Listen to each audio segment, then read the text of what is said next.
दशहरा अथवा विजयादशमी पर्व क्यों मनाया जाता है, जानिए। दशहरा या विजयादशमी पर्व का महत्व प्राचीन काल से ही है।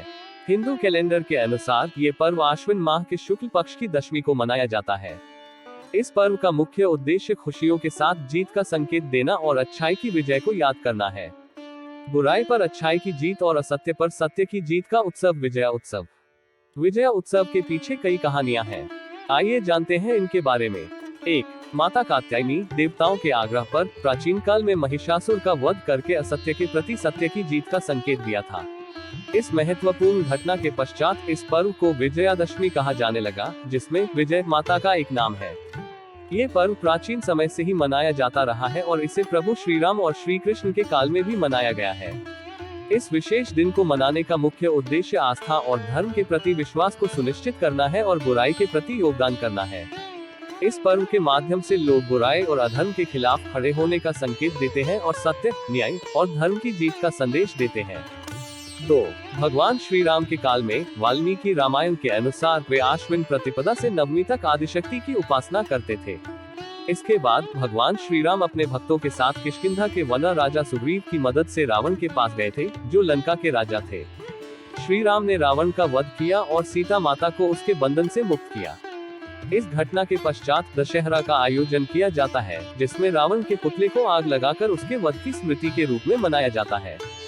दशमी को श्री राम ने रावण के वध के दिन मनाया था और उन्होंने इसे नीलकंठ के रूप में भगवान शिव के प्रति अपना आभार प्रकट किया था। इसे देखना धार्मिक दृष्टि से महत्वपूर्ण माना जाता है। रावण के वध के बाद से ही यह पर्व बुराई पर अच्छाई की जीत के प्रति मनाया जाता है। 3.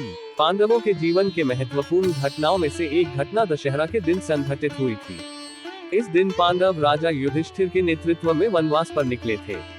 अपने अज्ञातवास के समापन के बाद पांडव ने शक्ति पूजन किया और शमी के वृक्ष के नीचे छिपे अपने अस्त्र शस्त्र फिर से हाथ में लिए।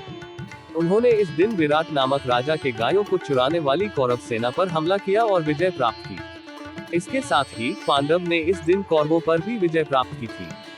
इस दिन की महत्वपूर्ण घटनाओं के कारण दशहरा का आयोजन ये भी स्मरण कराता है कि अच्छाई और धर्म की जीत का परिचय करता है। 4. भगवान शिव की पत्नी देवी सती के संबंध में एक प्रमुख कथा है। कथा के अनुसार दक्ष राजा एक विशेष यज्ञ का आयोजन किया और विश्व के अधिकांश देवताओं को आमंत्रित किया। हालांकि वो अपनी दुहिता सती के पति भगवान शिव को यज्ञ में आमंत्रित नहीं किया थे, क्योंकि वे शिव को यज्ञ के प्रमुख देवता मानने में असमर्थ थे। इसके परिणामस्वरूप सती ने यज्ञ के प्रशंसकों के समक्ष अपना आत्मसमर्पण किया और अपने पिता के घर के यज्ञ को बचाने के लिए अग्नि में कूद गई। ये घटना देवी सती की त्रागिक प्रेम कथा के रूप में जानी जाती है। इस कारण दशहरा के पर्व पर लोग देवी सती की श्रद्धा करते हैं और उनके साहसी आत्मसमर्पण को याद करते हैं। ये भी एक उपासना का अवसर होता है, जो आध्यात्मिकता के माध्यम से अच्छाई की जीत की महत्वपूर्ण कथा का हिस्सा है। 5. चातुर्मास और देव उठनी के महत्वपूर्ण पर्वों से जुड़ी एक कथा है, जो हिंदू धर्म के अनुसार महत्वपूर्ण है। कथा के अनुसार चातुर्मास एक विशेष आयोजन का हिस्सा होता है, जिसमें सन्यासी, तपस्वी और धार्मिक लोग धार्मिक व्रत और अनुष्ठान करते हैं। चातुर्मास का आयोजन वर्षा ऋतु के आरंभ से लेकर होता है और वर्षा ऋतु के अंत तक चलता है। इसका मुख्य उद्देश्य धार्मिक अध्ययन, पूजा और साधना को बढ़ावा देना है। चातुर्मास का समापन देव उठनी एकादशी के दिन होता है, जिसका महत्व भी अत्यधिक है। देव उठनी एकादशी के दिन व्रत रखा जाता है और व्रत के अगले दिन से चातुर्मास का समापन होता है। इसके बाद विशेष रूप से पंडितों और धार्मिक विद्वानों के द्वारा धार्मिक सत्संग और शिक्षा का आयोजन किया जाता है। ये दिन भगवान विष्णु की पूजा का भी महत्वपूर्ण हिस्सा है और लोग उनके आगमन की समर्पण करते हैं। इसी रूप में चातुर्मास और देव उठनी का महत्वपूर्ण संबंध है और इनका आयोजन हिंदू धर्म के माध्यम से धार्मिक अध्ययन और साधना को बढ़ावा देने के लिए किया जाता है। 6. एक प्रमुख कथा के अनुसार दशहरे के दिन कुबेर, धन के देवता, ने राजा रघु को सोने के सिक्कों की देन के साथ शमी के पेड़ की पत्तियों को सोने के सिक्कों में बदल दिया था। इस कारण से शमी के पेड़ को सोना देने वाला पेड़ माना जाता है। और एक और कथा के अनुसार एक ब्राह्मण ने एक राजा से दक्षिणा में 1 लाख स्वर्ण मुद्राएं मांगी थी। चिंतित राजा ने एक दिन की मोहलत मांगी। उसके बाद राजा को एक सपने में भगवान ने दर्शन दिया और कहा कि वह शमी के पत्तों को लेकर आए और भगवान स्वर्ण मुद्रा में उन्हें बदल देंगे।